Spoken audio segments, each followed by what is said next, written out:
Good morning guys. Time check 3:34 ng madaling araw. And nakapag-check out na kami dito sa Holiday Inn. And nandito na kami sa lobby. Nag-aantay sa mga iba nating kasama.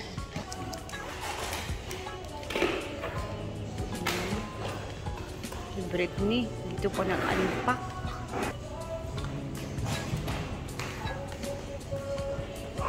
Waiting na lang kami dito guys.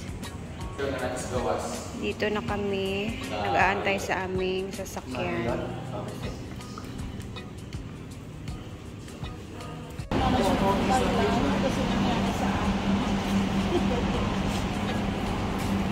First batch natin. Goodbye Holiday Inn Hotel. Thank you for this, Ma'am Chona.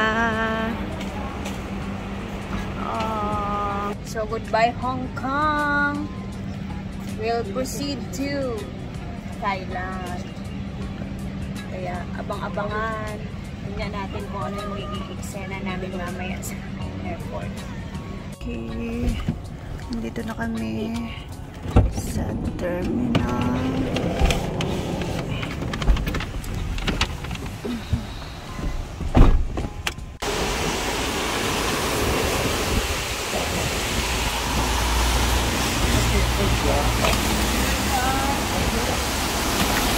Thank you.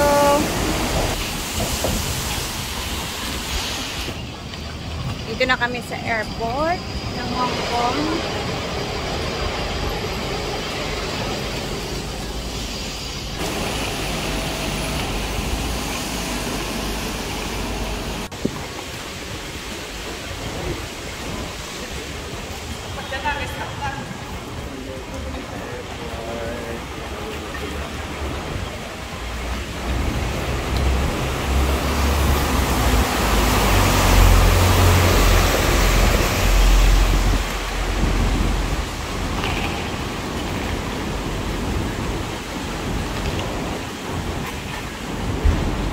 Asan yung bag ko?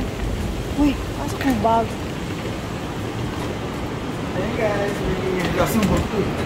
Wala na Brenda.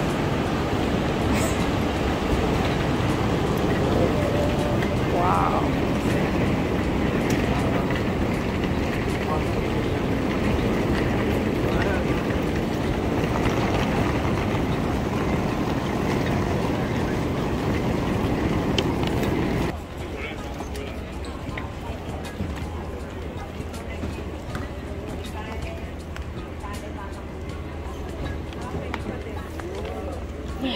So, nandito kami ngayon at nag-aantay kami sa aming boarding pass.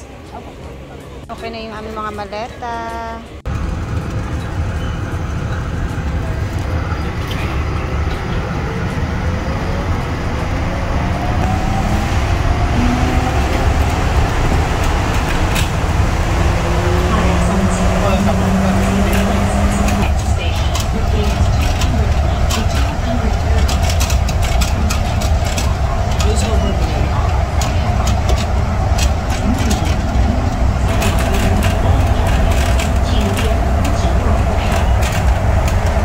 Dito na kami sa pa-boarding na kami sa Hong Kong terminal. Pa-Bangkok na kami. And time check, alas 5 na ng umaga. 7:40 yung aming flight abang.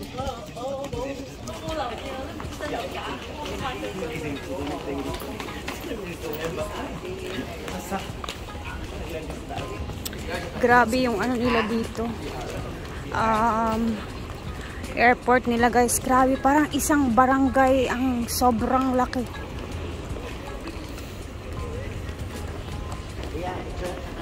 So, yung CR dito sa airport. Ang ganda sa Hong Kong. So, galing lang ako. Mag-CR lang ako sa Bled para medyo mahaba kasi yung biyahe natin. Pabrinda. Ay, nagbangla na ito. Guys, dito na kami sa waiting area. Kung saan, mag-aantay na lang kami ng oras para sa aming plane. And habang nag-aantay, kain muna tayo. Ito yung mga sobra namin sa hotel, binitbit namin para meron kami makakain.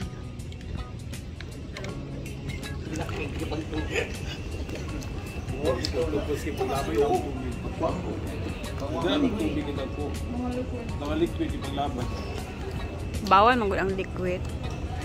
Pero nga naman sa plane kay naamon lagi no. Baligya sila. Ilaman na. Para mahalin nila ha. Yung sa'yo mo kahit yung masali. Ibilin lang tulong sa akin doon. Ano naman? Patayin yung pagpanda nga amin. Ang gani amo ako, among gi ko. Makabusog mo ni. Wala pinanak eh. Puro nag-ibalita ba yan? So, time check, 6:27 guys. And waiting na kami no. Cathay Cargo. Dito lang kami tumatambay. Waiting for our time.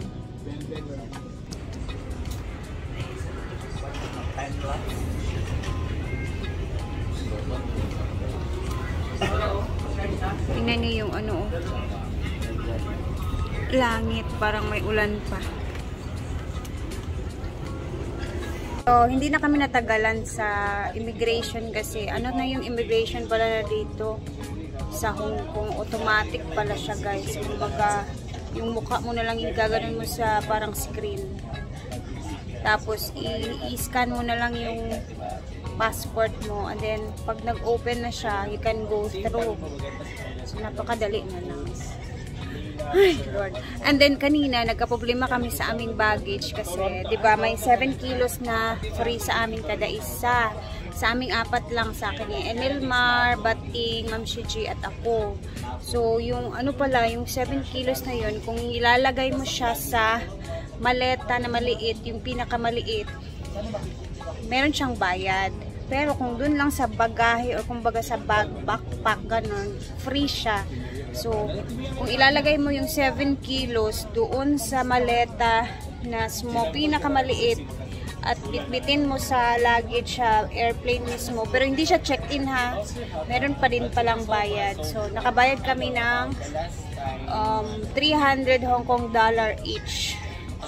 So, yun, sayang din naman kung i-ano namin yung mga bag na mga maleta namin guys. Okay lang naman. Ayan, dito tayo sa ating mga ka-SC. Tatanong natin kung ano yung pinakaunang na-i-excite sila na gusto nilang puntahan pagkalapag namin sa Thailand. Kaya tara, let's go. Excited ka na sa Thailand ka? Yes. So, pagkarating natin sa Thailand, anong unang-una mong gustong puntahan o gawin? Yung mga yung pump boat, sakay ng pump boat. Oh, meron pala doon? Yung pan ba yung... So, yun yung pinakaunang gusto mong gawin? Oh, sakay ng pump boat. Kaya, ano pa? Pumunta sa kayo ng mga Buddha. Magpalagay ng ano... Wala pa akong budget. Ikaw, Mar, pinakaunang gusto mong gawin sa Thailand karating? Dito, magpa-boobs ka. Magpa-boobs. Very good. Wala, Ikaw, Brit. Ano lang doon so, sa mga tourist spot nila. Kaya, ikaw, Brit, anong gusto mong gawin sa Thailand? Pinakaunang gusto mong gawin paglapag natin? Pahinga sa hotel. Ruby Arca din. Yun lang? Magpahinga ka saglit din. Pagkatapos ng pahinga, kani mag-pasyal-pasyal na kung asan maganda pasyalan. And that I want to try the exotic foods of Thailand. Tingnan natin kung magkano yung magpapagawa ng boobs doon, yung latching. Wala po kayo plano, Ana. Tingnan na natin magkano yung budget. Diba, Jill? Malay natin. Pag gusto na ninyong magpaano. Ikaw, Jill. Kanisang nao nga. Pagkabot sa Thailand, gusto kong magpahinga muna. Then, one of the gusto ko sa Thailand is to try their foods. Pareta. Mga Diba? exotic Aside sa makastep ta sa ilang country, to try their foods din. Yeah. Thank you. Siyempre si Madam, guys. Yung plano talaga niya. Sabi niya kanina sa amin. Ay, saba. Sabi niya kanina sa amin. Titingnan niya kung magkano magpalagay ng tepe. Ganun. Di ba? Sabi ba sa amin, Mang, magpapalagay daw siya, pero tingnan niya muna kung magkano daw. Lagyan ng picnic. Marami kasi doon. So, pinaka the best na mag-ano. Di ba? Gusto dito makaon ng mga exotic food. Ako talaga exotic food, yung mga scorpion, mga basta, yun na lahat. Tapos yung mga pagkain na, yung sticky rice, syempre made in Thailand. Paulit na mapapalit sa mga sticky rice.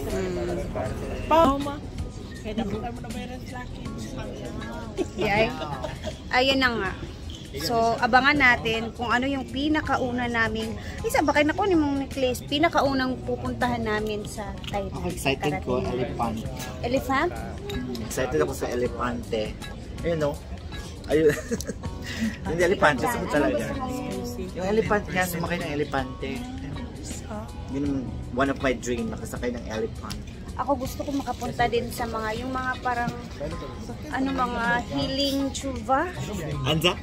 May sinasabi si Britney. Meron sila din mga temple, yun. diba? Yun yung gusto. Ang bagay sa mo dito yang may pinaparintahan kasi silang princess na damit. Yun ang bagay sa iyo. Parang ba? So tingnan diba, natin kung kompleto na yun, may headdress, may damit. princess? Talaga? Sa temple So, mismo yun. oo, sa temple, yun yung gusto ko din puntahan, yung parang marirelax ka dahil maraming mga monks, yun. Hopefully no, makapunta kami sa isa sa ganun doon. Malay natin. Maya guys, yung next natin na upload dito is nasa Bangkok na kami. So, mag-a-upload tayo mamaya. See you later. Ingat tayong lahat.